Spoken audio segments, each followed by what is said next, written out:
مساء الفل. رغم ضعف الدوري المصري جودة ولعيبة وملاعب وتنظيم وما عندناش كريستيانو ولا نيمار، بس هيفضل الدوري المصري واحد من أحلى الدوريات اللي موجودة في الوطن العربي. اللي ينكر ينكر واللي يروح يروح واللي يجي يجي، احنا عندنا القطايف واللطايف والحلويات والخدوهات. احنا عندنا الدوري المصري هيبدأ كمان 3 4 أيام، موسم جديد، في جديد، في تغيرات بتحصل في الكورة المصرية أو في الدوري المصري يعني. فتعالى نشوف كده شكل الفرق ومين رايح فين، أو أول 4 مراكز يبقى شكلهم عامل إزاي. أول مركز طبعا هيبقى الأهلي. الأهلي هو اللي هياخد الدوري السنة الجاية بنسبة 80 90%، إلا إذا لو الأهلي هو اللي فرط في الدوري أو ما جمعش نقط أو فوت نقط أو الكلام ده كله، فاللي هيبقى الأقرب ليه هو بيراميدز. لأن بيراميدز والأهلي أقوى 2 سكواد موجودين في الدوري المصري. بس يفرق عن الاهلي ايه عن البيراميدز؟ اول حاجه الدوافع بتاعت اللعيبه دي بتاخد دوري كل شويه وعندهم الدوافع وكل حاجه، ودافع اداره، دافع جماهير، 3 دوافع موجودين.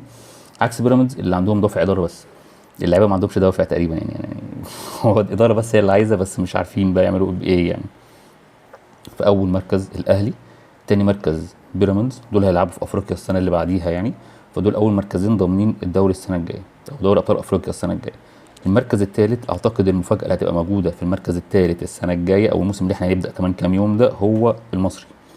المصري عامل انتقالات جامده قوي، حلوه جدا، لعيبه كويسه، كواليتي حلو، مع علي ماهر، مع الجماهير المصري. فالموضوع هيتغير. المصري شكله السنه الجايه هيبقى في المربع الذهبي، واحتمال كبير قوي يبقى في المركز الثالث، ويبقى ضامن اللعب في الكونفدراليه بعد غياب سنين سنين سنين من المصري ما بيلعبش في اي بطولات افريقيه. فانت كده عندك اول 3 مراكز محسومين. نروح بقى لينا احنا بقى كزمالك بقى. احنا الدور الاول لحد الانتقالات اللي هتحصل بتاعت يناير، احنا هنلعب في المركز مثلا الخامس سادس سابع، هنقعد نتنطوح من المراكز دي كلها كده. مش هنعرف ناخد طبعا ولا اول ولا ثاني ولا ثالث ولا الكلام ده كله. الرابع ممكن تلاقي فيوتشر بتزاحم معاك في الرابع، ممكن تلاقي الاتحاد بيزق معاهم، ممكن تلاقي فرقه تانية داخله بتزيح معاك برضو، او المقاولين ممكن يدخل يزيح معاك برضو في المركز الرابع. فانت كسكواد لعيبه اللي عندك دلوقتي بالجهاز الفني بالانتخابات بالهيصه بوقف القيد بالكلام ده كله، فانت بتتكلم انت بتلعب في المركز الخامس سادس سابع لحد انتهى يناير. لما الاتلات تيجي جبت لعيبه كويسه، مش تاخد برضو الدوري برضو يعني. فات منك نقط بتاع الدوري كتير الدور الاول، وفات منك على اللعيبه دي ما تنزل تتجانس مع بعضها. انت عندك اللعيبه دي هتجيبها هتنزل اساسي، يعني انت هتجيب احتياجاتك هتنزل اساسي، فلما تاخد انسجام هتاخد كذا ماتش. فعلى ما بتيجي تشم نفسها والكلام ده كله فات كام 3 4 ماتشات مثلا.